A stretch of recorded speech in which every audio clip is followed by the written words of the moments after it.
Moteur! Allons-y! Moteur!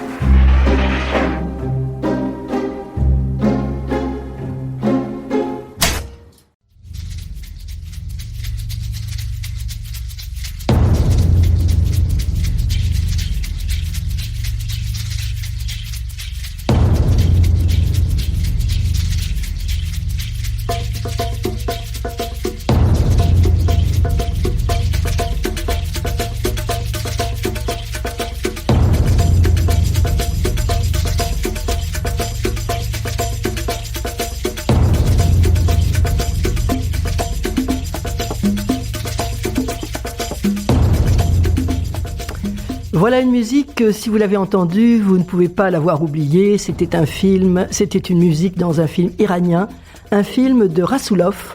C'était « Le diable n'existe pas ». Alors tout ça pour vous dire que, je trouve que c'est une bonne entrée en matière. Je vais vous parler du cinéma iranien, parce qu'effectivement, actuellement, sur tous les écrans, et ça a un succès fou, c'est le film de Panahi, Jafar Panahi, Un simple accident, qui n'est pas mal, je l'ai vu, mais je vous en parlerai plus précisément la prochaine fois. En revanche, aujourd'hui, je voudrais faire un petit panorama du cinéma iranien, parce que j'ai vu beaucoup de films, et c'est vrai que je trouve, alors bon, évidemment, il y a beaucoup de gens qui ne seront pas en accord avec moi, je trouve que quand on voit beaucoup de films iraniens, je ne suis pas sûr que le film de Jafar Panahi soit le meilleur. Mais bon. Alors, et je vous expliquerai pourquoi. En revanche, je voudrais justement vous parler un peu de ce cinéma iranien, qui est très utile, très intelligemment fait, toujours très édifiant, certainement mieux que des reportages. En revanche, est-ce que ça fait avancer le schmilblick ? Malheureusement non, parce que les Iraniennes sont toujours persécutées, les Iraniens sont toujours persécutés, et tout le monde s'en fout. Alors voilà, ça c'est assez dramatique, mais c'est comme ça. Bon, donc le cinéma, est-ce que vraiment les gens vont voir ce genre de film ? Je n'en sais rien. Voilà, alors il faut savoir effectivement que Panahi, il a été incarcéré, comme d'autres, comme Rassoulov, justement.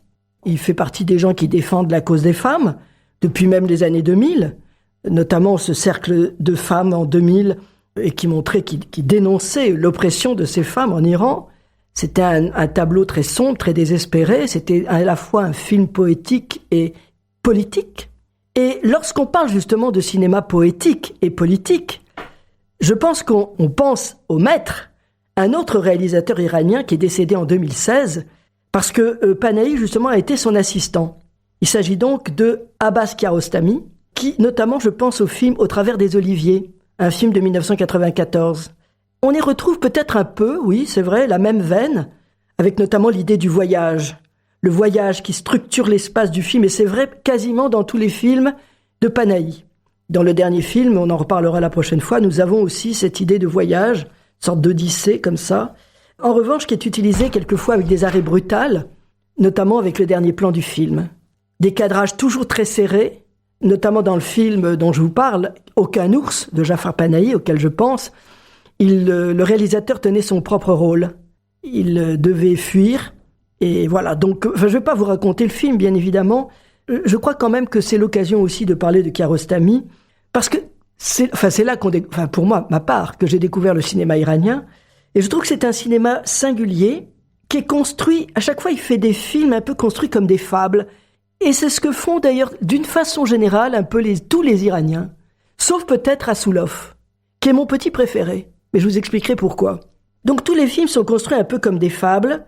Notamment, je me souviens du film de Kiarostami, Où est la maison de mon ami ? Un film tout à fait charmant, c'était un film de 1987, avec des enfants, un enfant qui était en... D'ailleurs, l'enfance, c'était aussi très récurrent chez Kiarostami. Et après, ce sera un film qui sera continué par La vie continue, une lutte entre la vie et la mort, et ça faisait partie de toute sa trilogie, Au travers des oliviers, où Jafar, justement, Panahi, c'est la raison pour laquelle je vous parlais de Kiarostami, apparaissait comme assistant. Alors, Aucun ours, c'est là qu'on s'aperçoit, et ça c'est quand même une belle réflexion que fait le réalisateur Panahi, il sent que le cinéma est très important et a un certain pouvoir, et que le pouvoir de l'image et du son, quand on mêle la fiction et la réalité, on devrait pouvoir avoir plus de... On met en situation, si vous voulez, on fait une espèce de parallèle entre la vraie vie, celle dont Panahi est le témoin, innocent, mais forcément coupable, car détecteur d'une preuve par l'image. C'est la raison pour laquelle il est allé en tôle, comme tous les autres, d'ailleurs, réalisateurs cinéastes. Voilà. Donc voilà, je vais revenir sur la prochaine fois, plus précisément, sur ce film dont je vous parlais, une simple histoire, qui est aussi, on retrouve l'idée du voyage, l'idée du cercle, on part et on revient au même point, quasiment. Là, la dernière image du film, j'en reparlerai aussi, est assez spectaculaire, elle est intéressante parce qu'elle est justement un arrêt sur l'image, ça aussi, arrêt sur l'image, et en même temps, ça veut dire qu'on est tous en apnée. On sait très bien que tout ça a servi à quoi ? À pas grand-chose. Et ça, c'est un peu dramatique. Alors, je vous disais que mon petit préféré, c'est Rassoulov, donc je vais essayer de vous le prouver, et je vais vous parler tout simplement de 2 films qui, en plus, sont relativement récents, notamment la musique que vous avez entendue tout à l'heure, c'est Le diable n'existe pas, de Mohamed Rassoulov. Moi, je trouve que là où le Festival de Cannes a raté, mais alors vraiment raté, c'est quand, juste avant, donc pas en 2024, mais en 2023, Rassoulov a présenté un film, je crois que c'était les graines du figuier sauvage. Là, ça aurait vraiment mérité une Palme d'Or. Là, ils sont passés, mais complètement à côté, mais alors bon, gravement, quoi. Alors, est-ce que c'est pour compenser qu'on a donné ensuite la Palme à Panahi ? Pourquoi pas ? En tout cas, ce qui est sûr, c'est que Panahi, il faut quand même reconnaître qu'il sait se démerder parce qu'il a certainement des attachés de presse, mais alors qui travaillent sérieusement. Hein, parce que le nombre de mails qu'on peut recevoir sur ou pour ou avec Panahi, c'est incroyable, quoi. Je veux dire, on est au courant de tout, hein, de tout ce qu'il fait, de tout ce qu'il vit, de tout ce que... Bon, pourquoi pas ? Mais enfin, en même temps, voilà, ça aide tout d'un coup.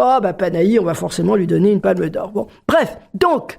Je défends Rassoulov, le film iranien, les films iraniens de Rassoulov, et notamment, je voudrais vous parler du Diable n'existe pas.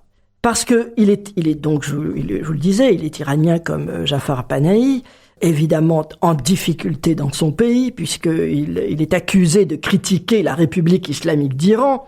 Et d'ailleurs, comme fait Panahi, le film Le Diable n'existe pas n'a été tourné dans la clandestinité. Ce qui l'a sauvé, c'est que son film a reçu, lui, l'Ours d'Or à Berlin en 2020, et un prix d'ailleurs qu'il n'a pas pu venir chercher lui-même, parce qu'il était incarcéré. Impossible de sortir de son pays. Et ce film, Le Diable n'existe pas, il est construit en 4 histoires, qui tournent autour de la peine de mort. 4 histoires qui, pour des raisons pratiques et malicieuses, il a eu l'autorisation de faire des courts-métrages ou des moyens-métrages, mais pas un long-métrage. Donc il a filmé 4 moyens-métrages et il les a collés les uns après les autres et il en a fait un long-métrage. Et donc ce sont 4 histoires qui ont des résonances entre elles et qui constituent, au fond, une vraie histoire. D'ailleurs, ce procédé n'est pas nul. C'est la raison pour laquelle on peut penser que Rassoulov est cinéphile.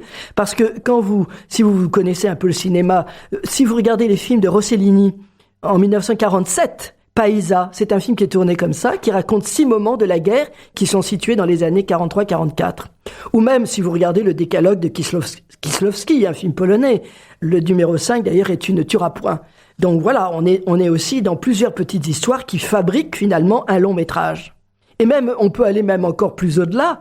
Intolérance de Griffiths, un film de 1919, c'est un film muet, qui souligne aussi 4 époques d'intolérance. Donc le procédé n'est pas nouveau, mais je trouvais que c'était intéressant et assez astucieux. Alors Rassoulov, il a décidé de parler de la peine de mort avec une écriture de qualité, qui accompagne intelligemment ce qu'il raconte, et qui joue des parts d'ombre et de lumière, et mine de rien, sans en avoir l'air, peut-être que les autorités s'en sont même pas rendues compte, il parle de la société iranienne et de ses lois. Et à ces récits se mêle du suspense, de l'émotion, et l'environnement prend sa part et participe au récit.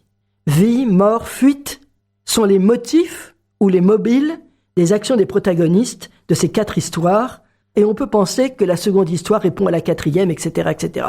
C'est du très beau cinéma parce que c'est du cinéma très intelligent et aussi très fin. Je trouve que on ne nous explique rien, l'image nous montre, les sons nous font entendre, et on a une idée très précise sur les choses. En tout cas, on comprend davantage de choses, évidemment. Et c'est vrai que lui aussi, on sent bien qu'il a vu tous les films de Kiarostami, parce qu'il y a des petites choses comme ça qui mettent la puce à l'oreille. Alors je vous parlerai non pas de la totalité de Roussalov, d'autant plus que j'ai dû en parler sur l'émission Toile étoile sur Radio Clapas, donc on doit pouvoir le retrouver, mais simplement je voulais quand même vous parler de ce film-là, très intéressant, qu'on peut revoir, et je pense qu'on le doit le revoir avec beaucoup d'intérêt, parce que il y a une écriture cinématographique qui s'impose avec force, intelligence, ça mêle un discours politique, et puis avec une part sensorielle, touchante. On est dans le cinéma, dans l'intelligence, dans la finesse, vous voyez. Donc c'est pour ça que, pour moi, Rassoulov est un peu supérieur, de mon point de vue, je répète. Et je voudrais aussi vous dire un petit mot de son dernier film, Les graines du figuier sauvage. Là aussi, en plus de ça, c'est un type intelligent et cultivé, parce que Rassoulov, là, pour parler des graines du figuier sauvage, il s'appuie sur une référence écrite.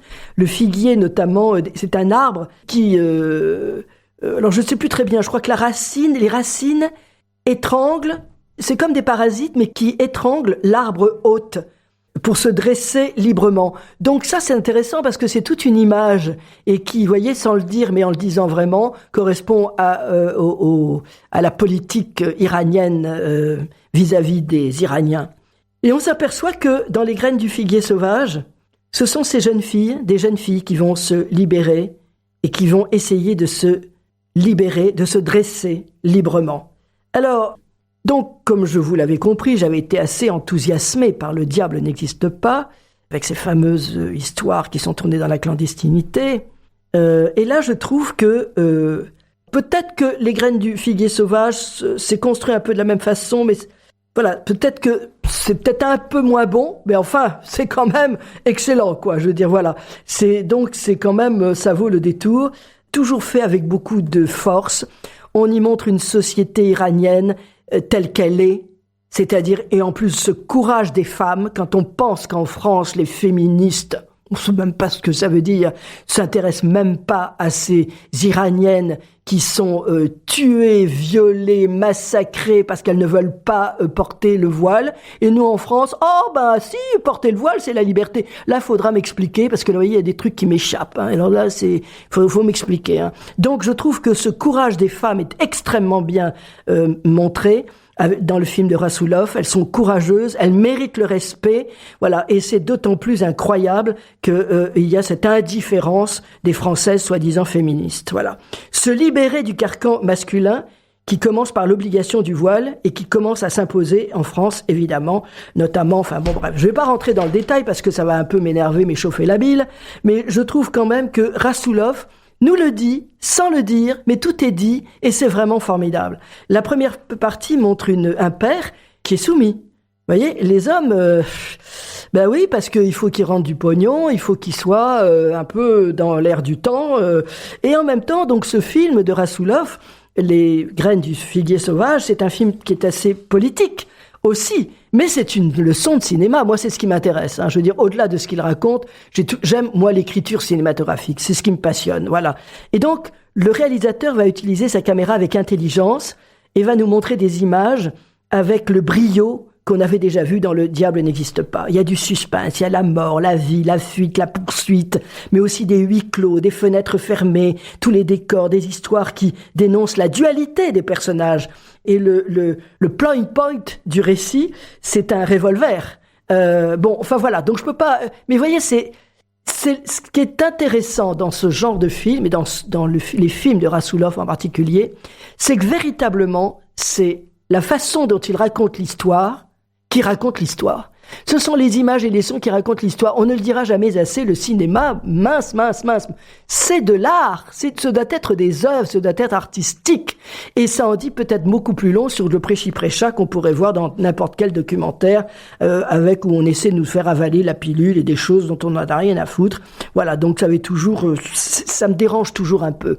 Donc voilà, je voulais être le porte-parole de Rassoulov parce que la prochaine fois, je vous parlerai du film de Panahi, donc je l'ai vu. Mais là, je prendrai le temps d'en parler pendant une petite 20 minutes, 25 minutes. Mais je voulais quand même qu'on n'oublie pas Rassoulov, qui pour moi est supérieur. Voilà. Alors si vous n'êtes pas d'accord avec moi, vous avez le droit de m'écrire gentiment, poliment, mais vous allez dire non madame, je ne suis pas du tout d'accord avec vous.